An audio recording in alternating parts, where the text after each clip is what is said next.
तो एपिसोड की स्टार्टिंग में दिखाया जाता है कि हेनरी अपनी मदर जिन्यू को अपने साथ लेकर एक मॉल में आया हुआ होता है, जहां पर वह उनके लिए कई सारे नए कपड़े खरीदता है। और अब अपनी मदर को नए कपड़ों में देखकर हेनरी उनकी तारीफ करते हुए बोलने लगता है, मदर आप इन कपड़ों में सच में बहुत ही ज्यादा खूबसूरत लग रही हो। अब यह सुनते ही हेनरी के बगल में खड़ी एक सेल्स गर्ल काफी ज्यादा परेशान हो जाती है, क्योंकि उस जगह पर हेनरी अपने से कम उम्र की एक लड़की को मदर बुला रहा होता है। अब हेनरी उस लड़की को परेशान होते हुए देखकर अपनी मदर के पास जाते हुए बोलता है, हमारी मदर भी अपनी यंग एज में बिल्कुल मेरी सिस्टर की तरह लगा करती थी, और इन कपड़ों में मेरी बहन यहाँ पर बिल्कुल वैसी दिख रही है जैसी मेरी मदर अपने यंग एज में दिखा करती थी।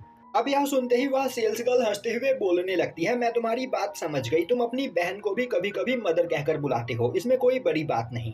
अब हमें दिखाया जाता है कि हेनरी अपनी मदर के साथ मॉल से वापस अपने घर जा रहा होता है। तभी उसके पास एक मैसेज आता है जिसमें कल सुबह उसे काम पर जल्दी बुलाया गया होता है। अब यह देखते ही हेनरी अपनी मदर को बताता है कि कल सुबह उसे काम पर जल्दी जाना है, इसीलिए वह अपनी मदर को कॉलेज छोड़ने के लिए नहीं जा पाएगा। तो अकेले कॉलेज जाने में उसकी मदर को कोई प्रॉब्लम तो नहीं होगी। यह सुनते ही उसकी मदर बोलने लगती है, हेनरी बेकार में ही परेशान हो रहा है, और तो और वह कोई छोटी बच्ची नहीं जो रास्ता भटक जाएगी। अब हमें दिखाया जाता है कि अगले दिन कॉलेज जाने टाइम हेनरी की मदर जिन्यू अपना रास्ता भटक जाती है, और वह जैसे तैसे करके कॉलेज को तो ढूंढ लेती है, पर कॉलेज के अंदर उन्हें कहीं भी ऑडिटोरियम नहीं दिखाई दे रहा होता है। साथ ही साथ उन्हें कॉलेज में एक भी पर्सन भी नहीं दिखाई दे रहा होता है, जो देखकर वह और भी ज्यादा परेशान हो जाती है। दूसरी ओर हमें कॉलेज के ऑडिटोरियम में काफी भीड़ लगी हुई दिखाई जाती है, क्योंकि आज उनके कॉलेज में किसी बहुत ही ज्यादा फेमस पर्सन ने भी एडमिशन लिया होता है, और उसी को देखने के लिए कॉलेज के सभी लोग ऑडिटोरियम में जमा होते हैं। वहीं पर कई सारे न्यूज रिपोर्टर भी उस जगह पर मौजूद होते हैं, जो उस फेमस पर्सन को कॉलेज में स्पीच देते हुए रिकॉर्ड करने के लिए आए होते हैं। दूसरी ओर स्कूल के स्टाफ बहुत ही ज्यादा परेशान हो रहे होते हैं, क्योंकि ऑडिटोरियम में लगातार भीड़ बढ़ती ही चली जा रही होती है, पर अब तक वह फेमस पर्सन उस जगह पर नहीं पहुंचा होता है। इसीलिए अब स्कूल का एक स्टाफ एक पर्सन के पास जाते हुए बोलता है, स्कूल की एंट्रेंस सेरेमनी यहाँ पर 10 मिनट पहले ही स्टार्ट होनी थी, पर वह लोग इतनी देर से यहाँ पर सैम का इंतजार कर रहे हैं, तो आखिर सैम इस जगह पर अब तक क्यों नहीं पहुंचा है। तभी उस स्टाफ के सामने खड़ा पर्सन उससे माफी मांगते हुए बोलता है, सैम कॉलेज के अंदर तो आ गया है, पर आपका कॉलेज इतना ज्यादा बड़ा है कि वह इस कॉलेज में कहीं भटक गया है, मैं उसे कांटेक्ट करने की कोशिश कर रहा हूँ। यह बोलते हुए वह साइड में आता है और सैम को कॉल लगाकर चिल्लाने लगता है, क्योंकि सैम उसका कॉल उस जगह पर पिक नहीं कर रहा होता है। अब हमें सैम को दिखाया जाता है, जिसके पास वह पर्सन जो कि सैम का मैनेजर होता है, वह बार बार उसे कॉल कर रहा होता है, पर सैम उसके कॉल का आंसर नहीं कर रहा होता है, और वह सीधा कॉलेज से बाहर की ओर जा रहा होता है। वहीं वह सोच रहा होता है कि मुझे लगा था कि मैं इस मामूली से कॉलेज में एडमिशन लूंगा तो यहाँ पर मुझे कोई भी नहीं पहचानेगा, और तो और मैंने अपने मैनेजर से यह भी मना किया था कि वह मेरे बारे में स्कूल के स्टाफ को ना बताए, पर इसके बावजूद उसने मेरे बारे में सबको बता दिया, जिस वजह से अब पूरे कॉलेज के सामने मुझे एक स्पीच देनी है। साथ ही साथ मेरी स्पीच को रिकॉर्ड करने के लिए यहाँ पर कई सारे मीडिया के लोग भी पहुंच चुके हैं, और यह सब कुछ मुझे बिल्कुल भी पसंद नहीं। मैं बस यहाँ पर एक आम इंसान की तरह अपनी कॉलेज लाइफ को एंजॉय करना चाहता था। तभी वह अपने सामने से जिन्यू को काफी तेजी में उसकी ओर आते हुए देखता है। अब यह देखते ही वह सोचने लगता है, मैं सच में बहुत ही ज्यादा फेमस हूँ, इसीलिए यह लड़की मुझसे मेरा ऑटोग्राफ लेना चाहती है।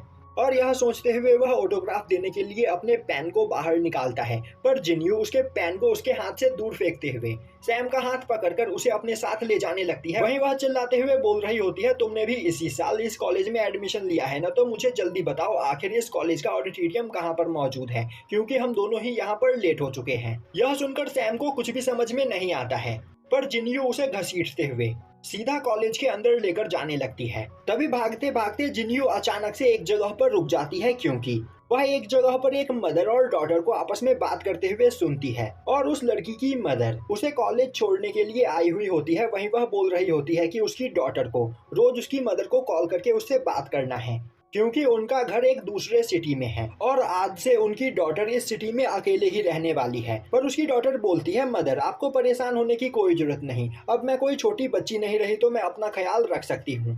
यह सुनते ही जिन्यू उस लड़की के पास आते हुए बोलती है, तुम्हें अपनी मदर से इस तरह बात नहीं करना चाहिए। क्या तुम्हें दिखाई नहीं दे रहा कि तुम्हारी मदर यहाँ पर तुम्हारे बारे में सोचकर कितनी ज्यादा परेशान है, और तुम यहाँ पर इनसे इस तरह बात करके इन्हें और भी ज्यादा परेशान कर रही हो। यह सुनकर उस लड़की को वहाँ पर कुछ भी समझ में नहीं आता है, पर थोड़ी ही देर में जिन्यू उस लड़की की मदर के साथ वहाँ पर बात करते हुए उसकी मदर की काफी अच्छी दोस्त बन जाती है। दूसरी ओर सैम जिन्यू को बात करने में बिजी देखकर कॉलेज से भागने की कोशिश करता है, पर उसी वक्त वहाँ पर उसका मैनेजर आ जाता है जो उसे पकड़कर अपने साथ ऑडिटोरियम में ले जाता है। अब जिन्यू उस लड़की की मदर से बोलती है, वैसे हमें यहाँ पर काफी ज्यादा देर हो चुकी है तो हमें अब ऑडिटोरियम में चलना चाहिए। यह बोलते हुए वह सैम को देखने के लिए पीछे मुड़ती है तो सैम वहाँ से गायब हो चुका होता है। अब वह इस बारे में उन दोनों से पूछती है, पर उन्हें भी इस बारे में कुछ भी नहीं पता होता है। जो देखते ही जिन्यू उन दोनों से रिक्वेस्ट करती है कि क्या वह दोनों उसे ऑडिटोरियम तक छोड़ सकती है। अब हमें दिखाया जाता है कि ऑडिटोरियम में जिन्यू उस लड़की और उसकी मदर के साथ बैठी हुई होती है।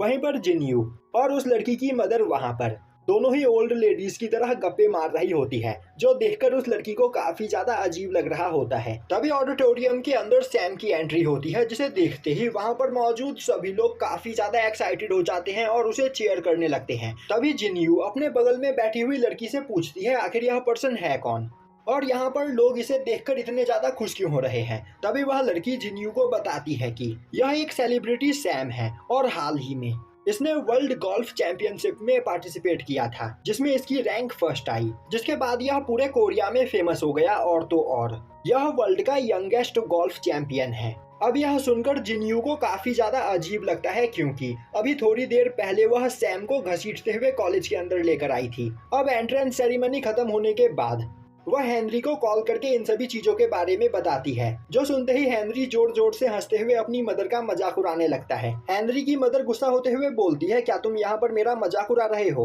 वैसे हमारे इस मामूली से कॉलेज में एक वर्ल्ड फेमस गोल्फ प्लेयर क्या कर रहा है?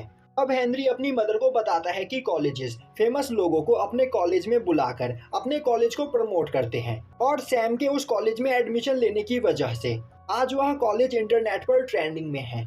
अब हेनरी की मदर हेनरी को बताती है कि कॉलेज के बाद वह सीधा अपने वेलकम पार्टी में जा रही है, क्योंकि उसके कॉलेज के सीनियर ने यहाँ पर उसके क्लास के सभी लोगों के लिए वेलकम पार्टी रखी है। अब यह सुनते ही हेनरी वहाँ पर थोड़ा परेशान हो जाता है और अब वह अपनी मदर से बोलता है, आप थोड़ा जल्दी घर आने की कोशिश करना, और यह बोलते हुए वह कॉल को कट कर देता है।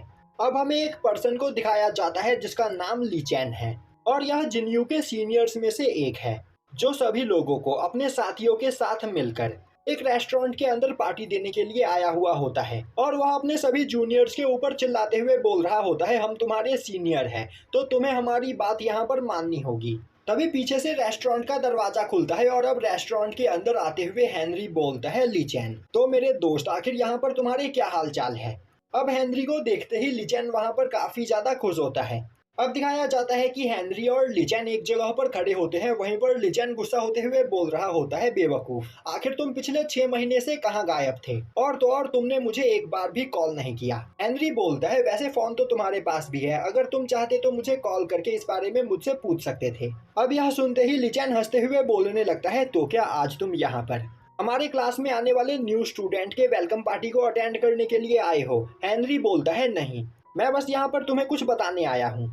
इस साल हमारी क्लास में जिन्यू नाम की भी एक लड़की ने एडमिशन लिया है, तो मैं चाहता हूँ कि आज की इस पार्टी में तुम उन्हें अल्कोहल ना पीने दो। लीचैन बोलता है, आखिर यह जिन्यू कौन है? मुझे यह नाम पहले भी सुना सुना सा लग रहा है। हेनरी बोलता है, तुम्हें अपने दिमाग पर ज्यादा जोर देने की कोई जरूरत नहीं, वह मेरी बहन है जो गांव से यहाँ पर पढ़ाई करने के लिए आई है, तो बस तुम यहाँ पर उन्हें अल्कोहल मत पीने देना, वरना तुम्हारे साथ साथ इस क्लास के सभी लोग प्रॉब्लम में पड़ सकते हैं।